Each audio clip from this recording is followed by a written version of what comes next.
नमस्कार, मैं गीतिका कपिला, सिविल जज कम JMIC नाहन, जिला सिरमौर, आप सबका आज इस चर्चा में स्वागत करती हूँ। जैसा कि आप सभी जानते हैं, वैश्विक महामारी कोरोना वायरस कोविड-19 के चलते भौतिक दूरी का पालन करना अति आवश्यक है ताकि हम इसे फैलने से रोक सकें। इसी कारणवश HP state legal services authority के आदेशों पर व डिस्ट्रिक्ट लीगल सर्विसेज अथॉरिटी के मार्गदर्शन पर हम लोग यह प्रयास करते हैं कि लोगों को कानून से संबंधित जानकारी का बीड़ा जो राष्ट्रीय विधिक सेवा प्राधिकरण ने उठाया है वह निरंतर जारी रहे।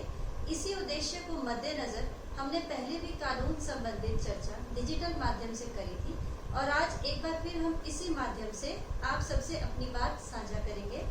आज हम मजदूरों के मुख्य अधिकारों पर वार्ता करेंगे। हमारे साथ श्री प्रताप सिंह ठाकुर जी, मुख्य न्यायिक दंडाधिकारी जिला सिरमौर, जो chairman sub division legal services authority भी है, मौजूद है। श्रीमान जी, मैं आपका इस चर्चा में स्वागत करती हूँ और आपसे अनुरोध करती हूँ कि कृपया आज की इस चर्चा में आप मजदूरों के मुख्य अधिकारों पर प्रकाश डालें। श्रीमान जी, मजदूरों के मुख्य अधिकार कौन कौन से हैं?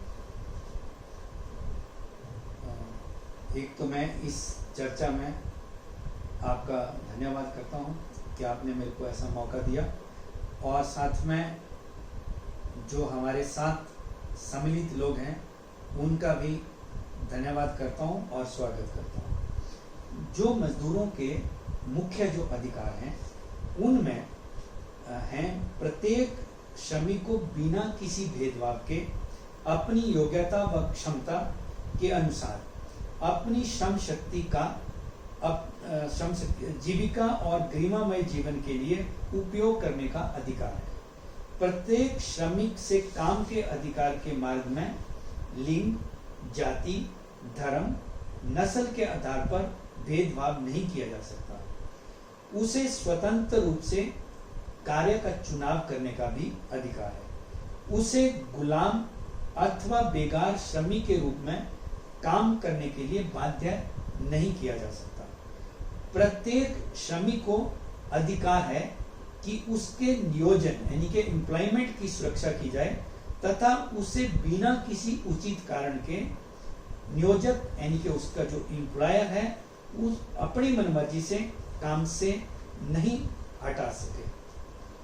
प्रत्येक श्रमिक को अधिकार है कि वो जीवन यापन योग्य वेतन की मांग करे।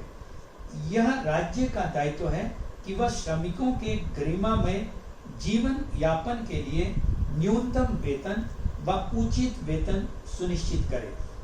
मुफ्त कानूनी सहायता का भी मजदूरों को अधिकार है। मजदूरों को क्या सामाजिक सुरक्षा संबंधी भी कोई अधिकार है? हाँ, श्रमिकों को अधिकार के रूप में व्यापक सामाजिक सुरक्षा की व्यवस्था सुनिश्चित की जानी चाहिए। इसमें निम्नलिखित व्यवस्थाएं शामिल हैं, जैसे उसके बच्चों के लिए निर्बाध यानी कि अनइंटरप्टेड शिक्षा तथा शिक्षा के लिए प्रोत्साहन की व्यवस्था करना, उसके व उसके परिवार के लिए चिकित्सा सुविधा एवं दुर्घटना मुआवजा अदा करना, बीमारी व दुर्घटना के प्रभाव की अवधि के लिए जीवन यापन भत्ता, सेवानिवृत्ति के बाद ग्रेच्युटी व पेंशन की व्यवस्था, उचित आवास व्यवस्था करना भी है। क्या मजदूरों के अधिकारों तथा सुरक्षा व्यवस्था द्वारा किन्हीं मानदंडों का ध्यान भी रखना होता है? हाँ, कार्य की दशाएं यानी कि कंडीशन ऑफ वर्क, जिसमें सुरक्षा व्यवस्था, काम के घंटे, अवकाश आदि शामिल हैं, अंतर्राष्ट्रीय मानदंडों के अनुसार सुनिश्चित होने चाहिए। क्या काम के अधिकार को सुनिश्चित करने के लिए श्रमिक के तत्पर होने के बावजूद रोजगार की अनुपलब्धता की दशा में बेरोजगारी भत्ते की व्यवस्था है? हाँ, महात्मा गांधी रोजगार गारंटी योजना के तहत अगर मजदूरों को उसके अर्जी देने के 15 दिन के अंदर अंदर काम उपलब्ध नहीं करवाया जाता है तो सरकार को उसे बेरोजगारी भत्ता अदा करना पड़ता है। क्या श्रमिक को अपनी नौकरी में रहते हुए अपनी कुशलता में वृद्धि करते रहने वाला भी कोई अधिकार है? हाँ, प्रत्येक श्रमिक को नियोजन में रहते हुए अपनी कुशलता में वृद्धि करते रहने व अपने जीवन स्तर को निरंतर बेहतर बनाते रहने का अधिकार है।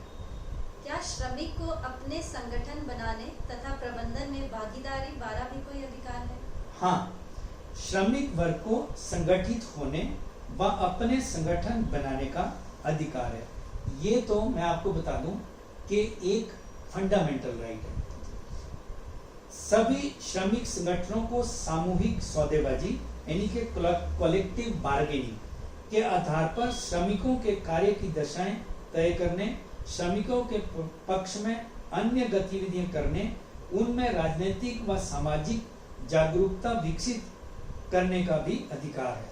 श्रमिकों व श्रमिक संगठनों को अपनी उचित मांगों के समर्थन में शांतिपूर्ण संघर्ष के कदम उठाने का अधिकार है।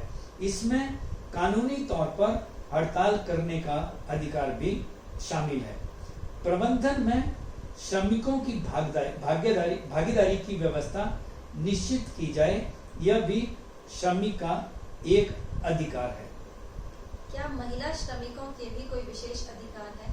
हाँ, महिला श्रमिकों को पुरुषों के समान वेतन व सुविधाएं प्राप्त करने का अधिकार है। इसके अतिरिक्त उनके लिए स्वैतनिक प्रसूति अवकाश यानी कि मैटरनिटी बेनिफिट लीव, उनके साथ रहने वाले शिशुओं के लिए शिशु गृह की व्यवस्था सुनिश्चित की जानी चाहिए।